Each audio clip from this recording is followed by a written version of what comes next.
Stars, Chapter 4. It Will Be a Long Night. Alone in the apartment while Mama was out shopping with Kirsty, Anne-Marie and Ellen were sprawled on the living room floor playing with paper dolls. They had cut the dolls from Mama's magazines, old ones she had saved from past years. The paper ladies had old-fashioned hairstyles and clothes, and the girls had given them names from Mama's very favorite book. Mama had told Anne-Marie and Ellen the entire story of Gone with the Wind, and the girls thought it was much more interesting and romantic than the king and queen tales that Kirsty loved. "Come, Melanie," Anne-Marie said, walking her doll across the edge of the rug. "Let's dress for the ball." "All right, Scarlett, I'm coming," Ellen replied in a sophisticated voice. She was a talented performer. She often played the leading roles in school dramatics. Games of the imagination were always fun when Ellen played. The door opened and Kirsty stomped in, her face tear-stained and glowering. Mama followed her with an exasperated look and set a package down on the table. "I won't," Kirsty sputtered. "I won't ever wear them. Not if you chain me in a prison and beat me with sticks." Anne-Marie giggled and looked questioningly at her mother. Mrs. Johansson sighed. "I bought Kirsty some new shoes," she explained. "She's outgrown her old ones." "Goodness, Kirsty," Ellen said. "I wish my mother would get me some new shoes. I love new things, and it's so hard to find them in the stores." "Not if you go to a fish store," Kirsty bellowed. "But most mothers wouldn't make their daughters wear ugly fish shoes." "Kirsten," Mama said soothingly, "you know it wasn't a fish store, and we were lucky to find shoes at all." Kirsty sniffed. "Show them," she commanded. "Show Anne-Marie and Ellen how ugly they are." Mama opened the package and took out a pair of little girls' shoes. She held them up, and Kirsty looked away in disgust. "You know there's no leather anymore," Mama explained, "but they found a way to make shoes out of fish skin. I don't think they are too ugly." Anne-Marie and Ellen looked at the fish-skin shoes. Anne-Marie took one in her hand and examined it. It was odd-looking. The fish scales were visible, but it was a shoe, and her sister needed shoes. "It's not so bad, Kirsty," she said, lying a little. Ellen turned the other one over in her hand. "You know," she said, "it's only the color that's ugly." "Green," Kirsty wailed. "I will never, ever wear green shoes." "In our apartment," Ellen told her, "my father has a jar of black ink. Would you like these shoes better if they were black?" Kirsty frowned. "Maybe I would," she said finally. "Well then," Ellen told her, "tonight, if your mama doesn't mind, I'll take the shoes home and ask my father to make them black for you, with his ink." Mama laughed. "I think that would be a fine improvement. What do you think, Kirsty?" Kirsty pondered. "Could he make them shiny?" she asked. "I want them shiny." Ellen nodded. "I think he could. I think they'll be quite pretty, black and shiny." Kirsty nodded. "All right then," she said. "But you mustn't tell anyone that they're fish. I don't want anyone to know."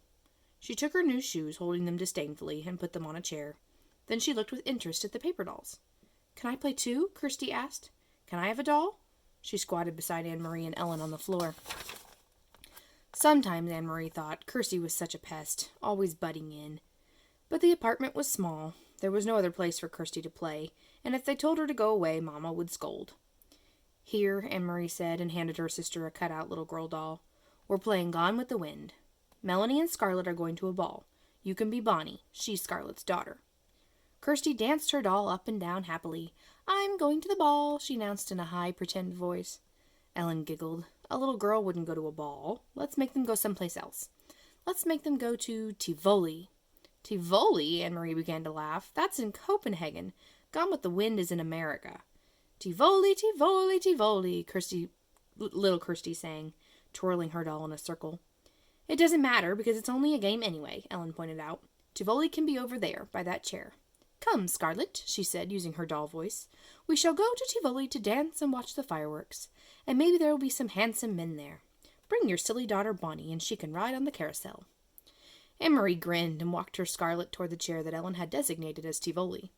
She loved Tivoli Gardens in the heart of Copenhagen. Her parents had taken her there often when she was a little girl. She remembered the music and the brightly colored lights, the carousel and ice cream, and especially the magnificent fireworks in the evenings, the huge colored splashes and bursts of lights in the evening sky. "I remember the fireworks best of all," she commented to Ellen. "Me too," Kirsty said. "I remember the fireworks." "Silly," Anne-Marie scoffed. "You never saw the fireworks." Tivoli Gardens was closed now. The German occupation forces had burned part of it.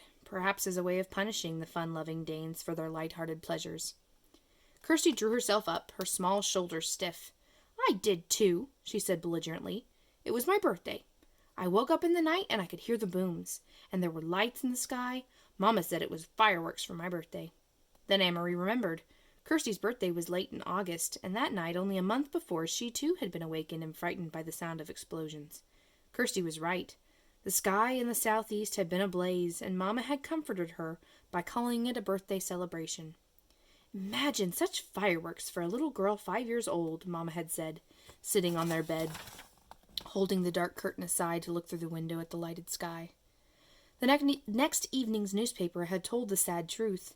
The Danes had destroyed their own naval fleet, blowing up the vessels one by one as the Germans approached to take over the ships for their own use. "How sad the king must be," Anne-Marie had heard Mama say to Papa when they read the news. "How proud," Papa had replied. It had made Anne-Marie feel sad and proud too, to picture the tall, aging king, perhaps with tears in his blue eyes, as he looked at the remains of his small navy which now lay submerged and broken in the harbor.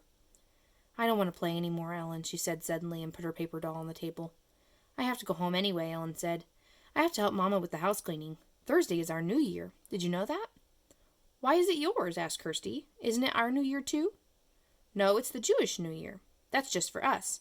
But if you want, Kirsty, you can come that night and watch Mama light the candles." Anne-Marie and Kirsty had often been invited to watch Mrs. Rosen light the Sabbath candles on Friday evenings. She covered her head with a cloth and said a special prayer in Hebrew as she did so. Anne-Marie always stood very quietly, awed, to watch. Even Kirsty, usually such a chatterbox, was always still at that time.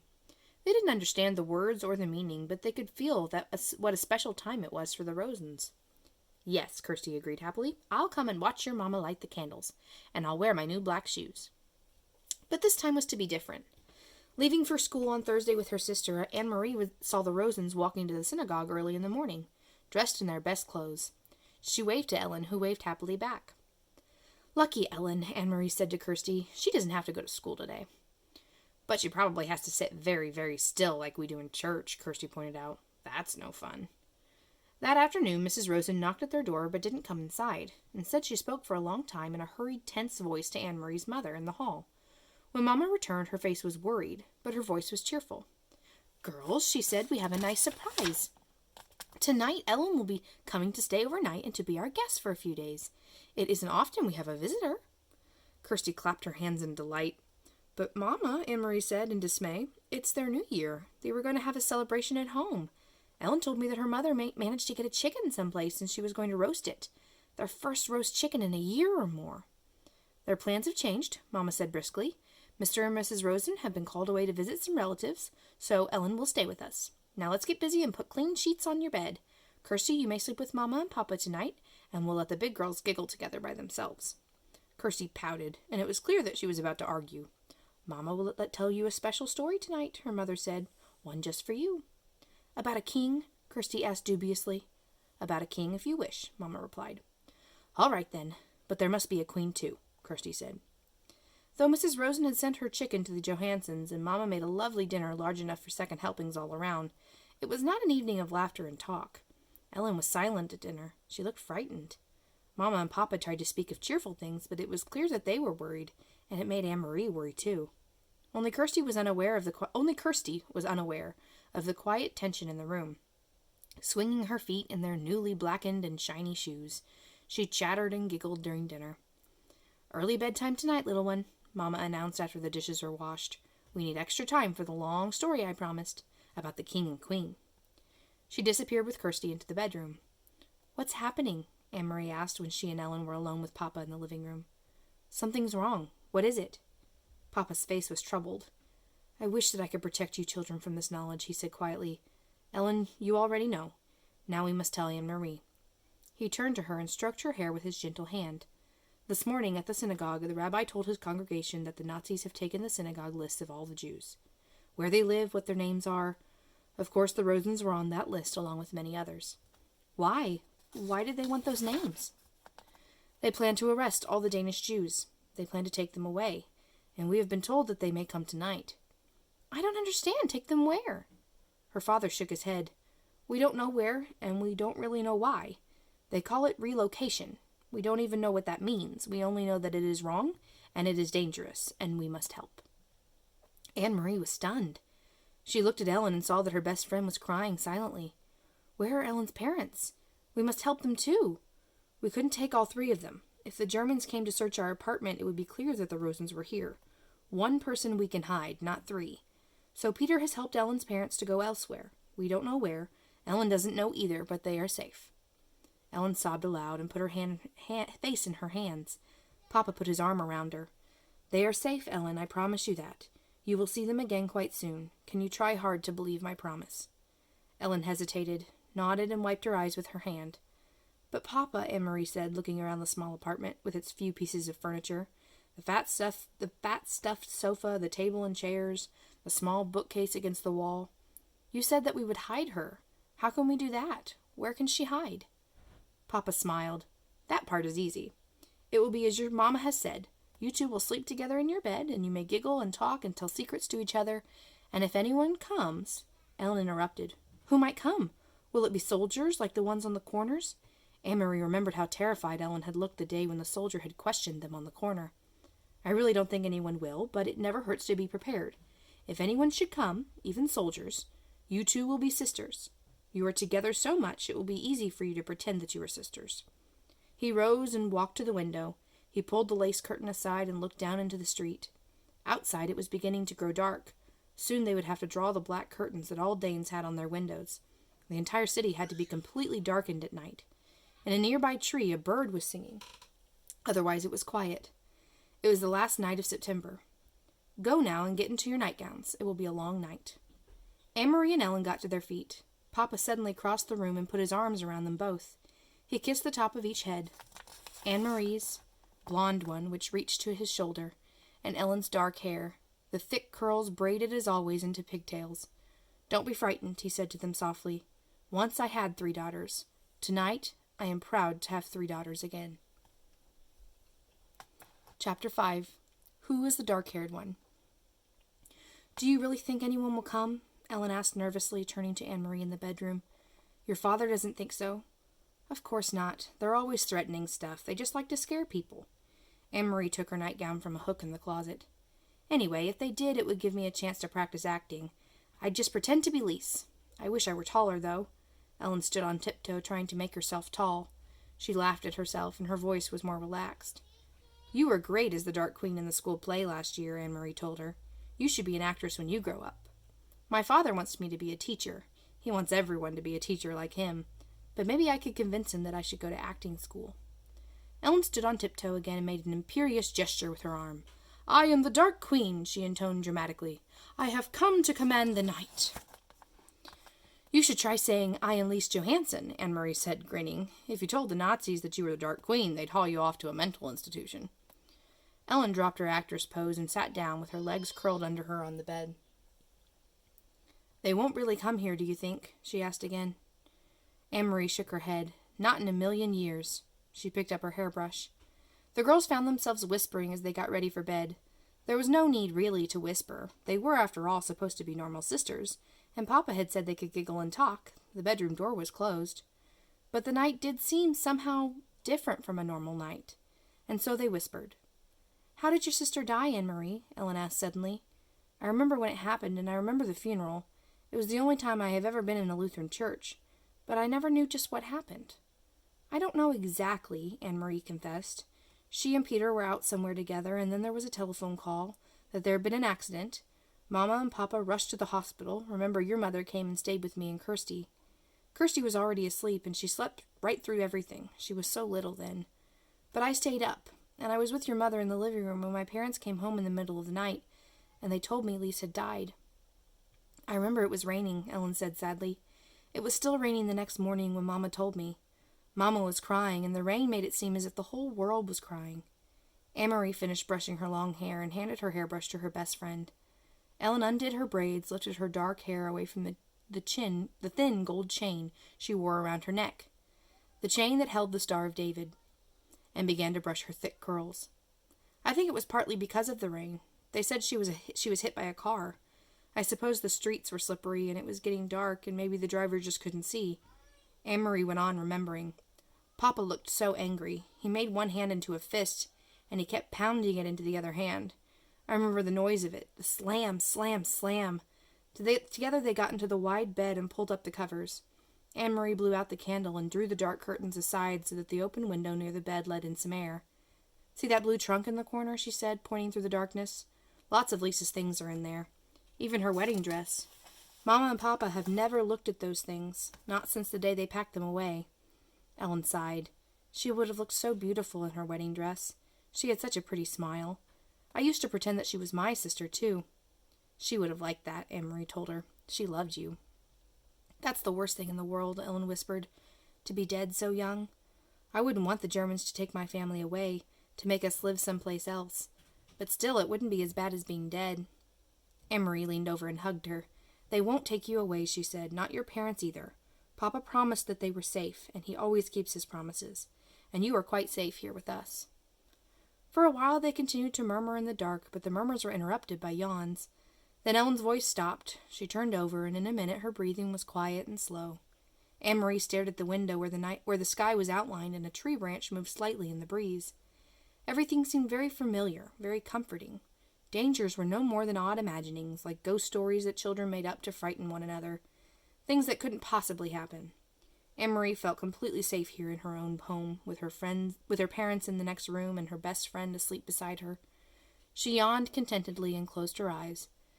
It was hours later, but still dark, when she was awakened abruptly by the pounding on the apartment door. Anne-Marie eased the bedroom door open quietly, only a crack, and peeked out. Behind her, Ellen was sitting up, her eyes wide.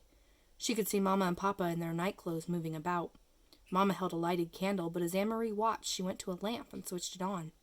It was so long a time since they had dared to use a strictly rationed electricity after dark that the light in the room seemed startling to Anne-Marie.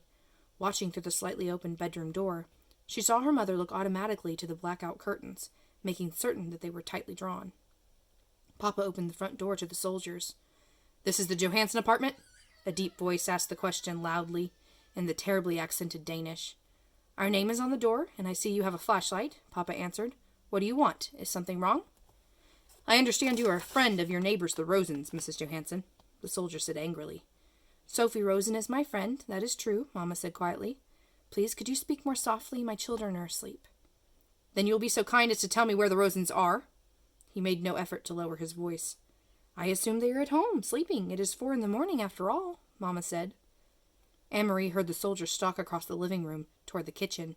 From her hiding place in the narrow sliver of open doorway, she could see the heavy uniformed man, a holstered pistol at his waist, in the entrance to the kitchen, peering in toward the sink.